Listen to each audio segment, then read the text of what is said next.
Analogy, सादृश्यता, ये नाम सुनते ही बहुत से लोगों को वो मुश्किल सवाल याद आ जाते हैं जो कॉम्पिटिटिव एग्जाम्स में सिल घुमा देते हैं, है ना? पर क्या हो अगर मैं कहूं कि इनको हल करने का एक सीक्रेट कोड है? तो बस आज हम उसी कोड को क्रैक करने वाले हैं। चलिए सीधे एक चैलेंज से शुरू करते हैं। सवाल है, फूल का जो रिश्ता सुगंध से है, वही रिश्ता आग का किससे होगा? सोचिए जरा। इसका जवाब मन में रखिए, हम इस सवाल पर थोड़ी देर में लौट कर आएंगे। तो अभी जो हमने देखा वो एक एनालॉजी पजल था, और इसको सॉल्व करने की चाबी पता है कहाँ छिपी है? पहले दो शब्दों के बीच के रिश्ते में। तो एनालॉजी आखिर है क्या? देखिए, ये बहुत आसान है। इसका मतलब है दो चीजों के बीच के रिश्ते को समझना और फिर उसी रिश्ते को, उसी कनेक्शन को एक दूसरी जोड़ी पर लागू कर देना। मतलब पैटर्न को पहचानो और उसे कॉपी पेस्ट कर दो, बस इतना ही है। ठीक है, तो अब ये समझते हैं कि ये एनालॉजीज असल में काम कैसे करती हैं। इनके बिल्कुल बेसिक स्ट्रक्चर को देखते हैं।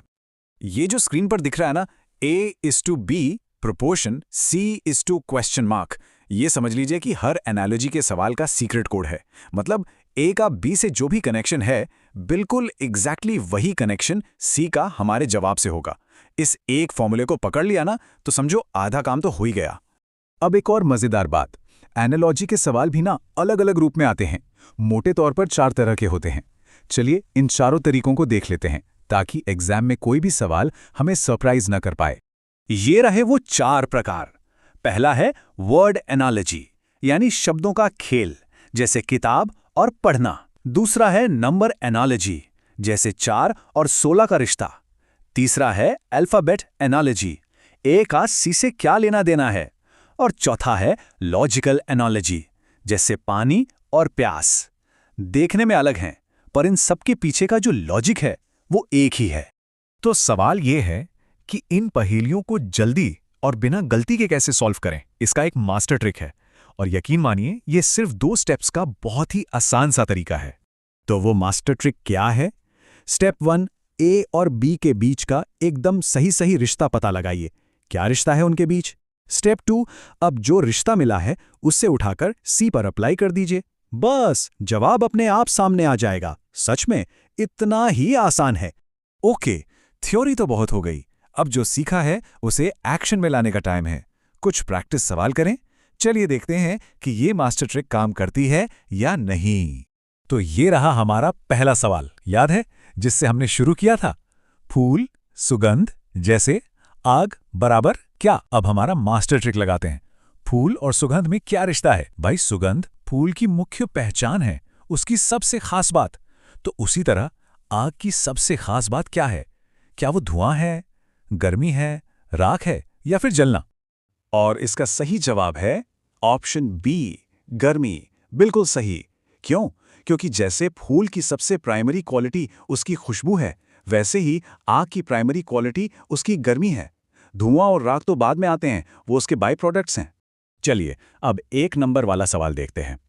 4 का जो रिश्ता 16 से है, वही 6 का किससे होगा? 4 और 16, क्या रिश्ता हो सकता है इनके बीच? सोचिए, क्या ये एडिशन है, मल्टीप्लिकेशन है, या कुछ और? अगर आपने सोचा 36, तो बहुत बढ़िया। यहां का रिश्ता है स्क्वायरिंग का। 4 का स्क्वायर होता है 16, 4 इंटू 4। तो बस यही लॉजिक 6 पर लगा दीजिए। 6 का स्क्वायर क्या होगा? 36। अब आते हैं अल्फाबेट्स पर। ए का जेड से जो रिश्ता है, बी का किससे होगा? यहां पैटर्न क्या है? ए तो पहला अक्षर है, जेड आखिरी। कुछ कनेक्शन दिख रहा है? सही जवाब है वाई। लॉजिक ये है कि ए अल्फाबेट में शुरू से पहला है और जेड आखिर से पहला। मतलब ये ऑपोजिट पेयर है। तो बी शुरू से दूसरा है, इसलिए हमें आखिर से दूसरा अक्षर चाहिए, और वो होता है वाई। ये एक बहुत ही क्लासिक सवाल है। शिक्षक का काम है पढ़ाना, तो उसी तरह से किसान का मुख्य काम क्या है? लिखना, उगाना, खाना या चलाना? बिल्कुल सही जवाब है उगाना। यहां पर जो रिश्ता है वो है काम और काम करने वाले का। शिक्षक का काम पढ़ाना, तो किसान का काम फसल उगाना। ओके, एक आखिरी सवाल प्रैक्टिस के लिए। अगर सूरज का रिश्ता दिन से है, तो चांद का रिश्ता किससे होगा?